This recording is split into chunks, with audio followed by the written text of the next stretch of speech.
RSS ಶಾಖೆಗಳಲ್ಲಿ ಯಾವ ರೀತಿ ಪದಗಳನ್ನ ಬಳಸ್ತಾರೆ, ಯಾವ ರೀತಿ ಇದು ಮಾಡ್ತಾರೆ, ಸ್ವಲ್ಪ ತಾವೇ ಗಮನಿಸಿ.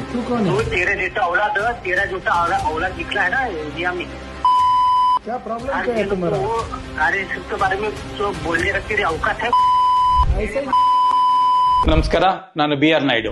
ಈ ದೇಶಕ್ಕೆ RSS ಕೊಡುಗೆ ಏನಿದೆ? ಈ ದೇಶದ ಸಂವಿಧಾನವನ್ನು RSS ಒಪ್ಪಿದೆಯೇ? ಸಚಿವ ಪ್ರಿಯಾಂಕ್ ಖರ್ಗೆ ಅವರು ಹೇಳಿರುವುದರಲ್ಲಿ ತಪ್ಪೇನಿದೆ? 2001 ಕೂಡ RSS ತನ್ನ ನಾಗಪುರದ ಕಚೇರಿಯ ಮೇಲೆ ಈ ದೇಶದ ತ್ರಿವರ್ಣ ಧ್ವಜವನ್ನು ಹಾರಿಸಲಿಲ್ಲ. ಏಕೆ? ಇದು BR ಅಂಬೇಡ್ಕರ್ ಅವರ ಸಂವಿಧಾನಕ್ಕೆ ಮಾಡಿದ ಅವಮಾನ ಅಲ್ಲವೇ? ಬಿಜೆಪಿ ನಾಯಕರು ಈ ಪ್ರಶ್ನೆಗೆ ಉತ್ತರ ಕೊಡುತ್ತಾರಾ? RSSಗೆ ಮಹಾತ್ಮ ಗಾಂಧಿ ಅವರನ್ನು ಕೊಂದ ನಾಥುರಾಮ್ ಗೋಡ್ಸೆ ಆದರ್ಶನ, ಅಥವಾ ಅಹಿಂಸೆಯ ಮೂಲಕ ಈ ದೇಶಕ್ಕೆ ಸ್ವಾತಂತ್ರ್ಯ ತಂದುಕೊಟ್ಟ ಮಹಾತ್ಮ ಗಾಂಧೀಜಿ ಆದರ್ಶನ?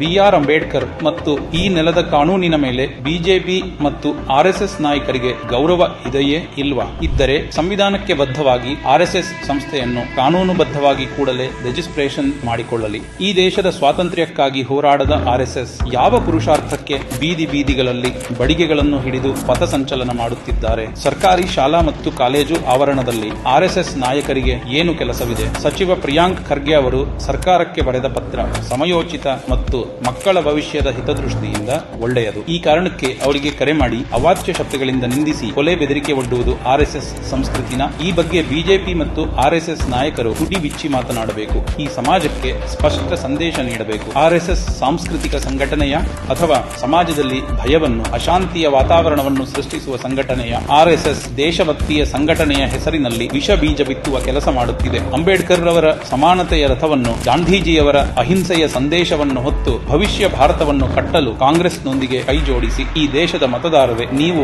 ಇದರ ಬಗ್ಗೆ ಯೋಚಿಸಲೇಬೇಕಾದ ಸಮಯವಿದು. ಜೈ ಹಿಂದ್, ಜೈ ಭೀಮ್.